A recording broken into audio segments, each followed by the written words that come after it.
Hi అండి. ఈరోజైతే మనం దాబా స్టైల్ చికెన్ కర్రీ అయితే చేయబోతున్నాం. ముందుగా మన ఛానల్ని ఎవరైనా కొత్తగా చూసినట్లయితే సబ్స్క్రైబ్ చేసుకోండి. వాటికి కావాల్సినవి అయితే చూసేద్దాం. నేనైతే ఒక హాఫ్ కేజీ చికెన్ తీసుకున్నాను. అల్లం, చిన్నుల్లిపాయలు, మిరియాలు, చెక్క, లవంగాయలు, ధనియాలు అయితే తీసుకోవాలండి.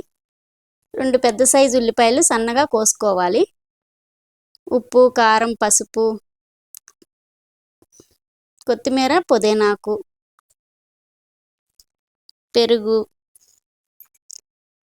నెయ్యి, జీడిపప్పు, చికెన్ మసాలా పొడి. ఇదైతే మా ఇంట్లో చేసుకున్నదండి. ఇంకా లేట్ చేయకుండా కర్రీ అయితే ప్రిపేర్ చేద్దాం.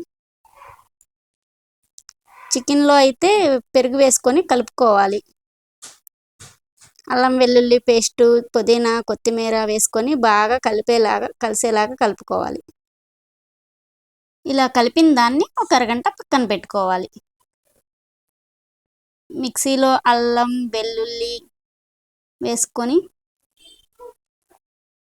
పేస్ట్ లాగా చేసుకోవాలి.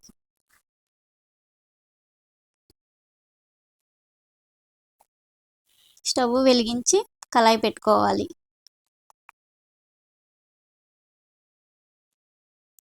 2 టేబుల్ స్పూన్ ఆయిల్ వేసుకొని చెక్క, లవంగాయ, ధనియాలు, పచ్చిమిరపకాయలు వేసుకొని వేపుకోవాలి. కట్ చేసి పెట్టుకున్న ఉల్లిపాయలు కూడా వేసుకొని వేపుకోవాలి. బాగా బ్రౌన్ కలర్ వచ్చేదాకా వేగించుకోవాలి. చిన్న కప్పు జీడిపప్పు కూడా వేసుకోవాలి. ఇలా బ్రౌన్ కలర్ వచ్చేదాకా వేగించాలి. కొద్దిగా చల్లారాక మిక్సీ గిన్నెలో వేగించి పెట్టుకున్న ఉల్లిపాయ, పెరుగు, గసాలు వేసుకొని మిక్సీ పట్టుకోవాలి. దాంట్లో 2 పచ్చిమిరపకాయలు ఇలా మెత్తగా అయితే రావాలండి. కొంచెం వాటర్ పోసుకొని బాగా పేస్ట్ లాగా అయితే చేసుకోవాలి. పేస్ట్ అయితే రెడీ అయిపోయింది. మళ్ళీ కళాయి పెట్టుకొని 1 టేబుల్ స్పూన్ నెయ్యి వేసుకోవాలి. అల్లం వెల్లుల్లి పేస్టు, చెక్క, బిర్యానీ ఆకు వేసుకొని వేగించాలి. తగినంత కారం, పసుపు వేసుకొని బాగా వేగించాలి. ఇప్పుడు మిక్సీ పట్టుకున్న పేస్ట్ దాంట్లో వేసుకొని బాగా వేగించుకోవాలి. నూనె పైకి తేలినాక మనం పక్కన పెట్టుకున్న చికెన్ అయితే దాంట్లో వేసుకోవాలి.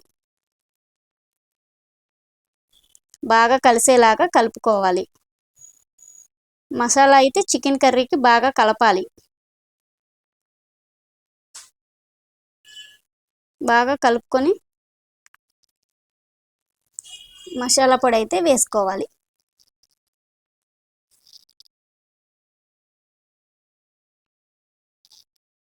కొంచెం తగినంత వాటర్ పోసుకోవాలి.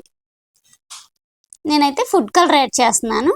మీకైతే కావాలనుకుంటే వేసుకోవచ్చు, లేకపోతే లేదు.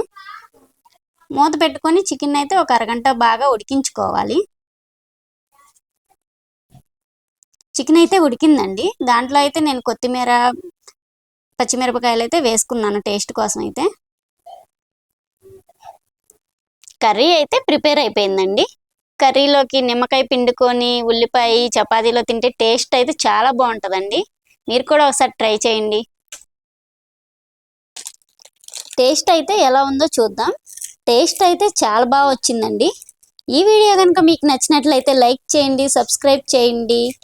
Bye bye.